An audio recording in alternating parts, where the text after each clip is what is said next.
Hai, balik lagi sama Om Senang. Hari ini kita akan membahas tentang kebahagiaan finansial, chapter number 1.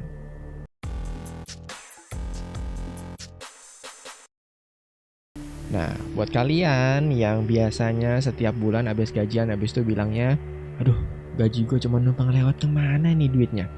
Habis itu misalkan kalian sudah naik gaji, dapat promosi, naik jabatan, gajinya juga terus berkali-kali lipat, tapi setiap bulannya selalu mengoceh hal yang sama. Duit gue kemana? Kan begitu. Nah, itu semua dari gaya hidup kalian. Nah, pertanyaan yang paling simpel akan gue tanya kepada kalian adalah, misalkan kalian gajinya 1 juta, simpelnya gitu. 1 juta lu nabung 100 ribu, 900 ribu buat kalian hidup. Nah, saat kalian bulan depan naik jadi 2 juta, lu nabung berapa duit? Nah, itu pertanyaan yang akan lu jawab dulu nih. Dalam hati lu jawab sendiri.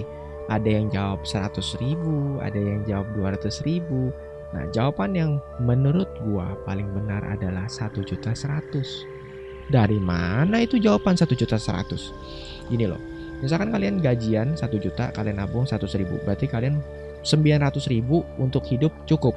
Nah, bulan depan dapat gaji tambahan 1 juta lagi jadi 2 juta.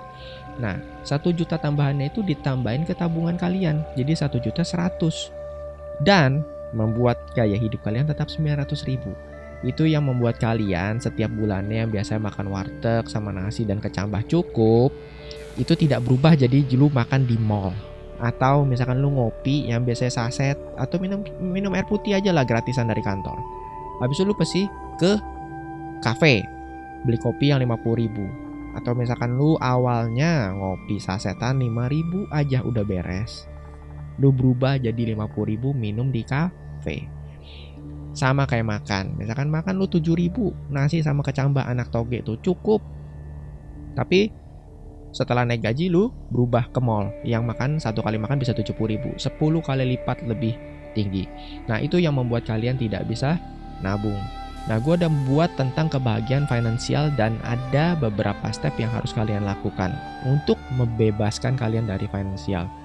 Satu adalah gaya hidup, dua adalah aliran uang, ketiga adalah penjaga uang, keempat adalah uang bekerja untuk kita. Nah, tapi kalau misalkan lu gaya hidup aja gak lewat, lu boro-boro bisa melanjutkan ke step-step berikutnya. Itu tidak mungkin terjadi. Jadi, kalian harus memperbaiki gaya hidup terlebih dahulu. Nah, gua ada rumus yang bisa membantu kalian untuk menerapkan hal ini jadi lebih mudah lah gitu.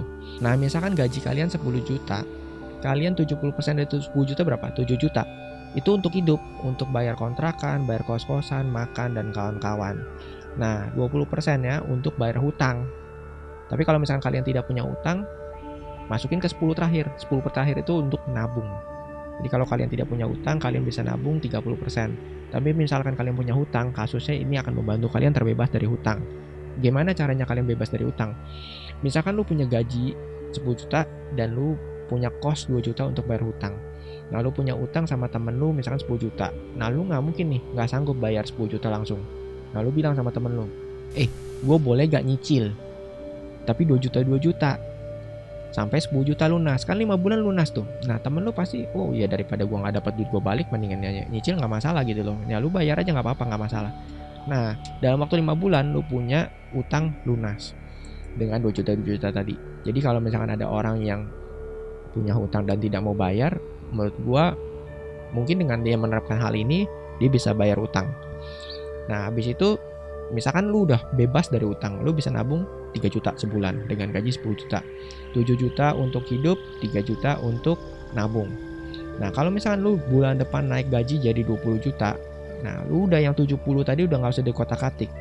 Lu ngambil 10 juta tambahan masuk ke dalam 30% tadi.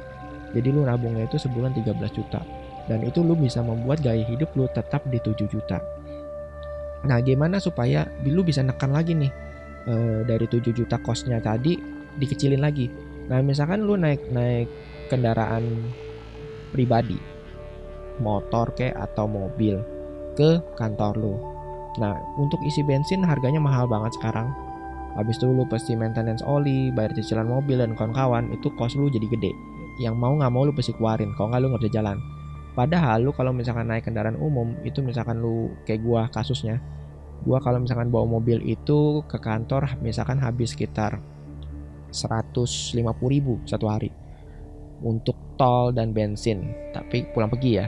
Tapi kalau misalkan gua naik Transjakarta misalkan, itu cuman 3.500 udah pulang pergi 7.000, sama naik angkot pertama 5.000, 8.500 kali 2 ya bisa 10 kali lipat jauhnya.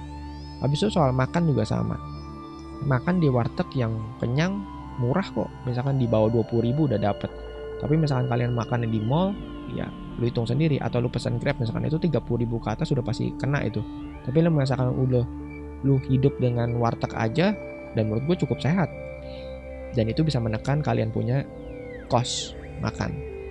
Nah habis itu kalau misalkan kalian punya jarak rumah terlalu jauh, kalian coba kos misalkan lebih murah daripada kalian ongkos dan kalian juga tidak capek, itu nggak masalah gitu loh.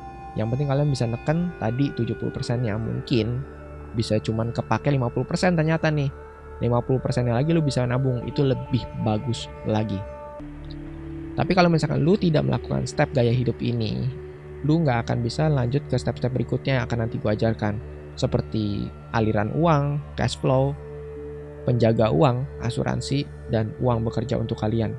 Ini boro-boro kalian mau nyampe ke step-step berikutnya, lu akan kerja selamanya dan lu nggak akan pernah merasakan kebebasan finansial. Lu akan dibilangnya tuh di red race. Kalau kata Robert Kiyosaki tuh di red race tuh. Lu nggak akan pernah keluar dari lingkaran setan lah kalau lu nggak benerin gaya hidup.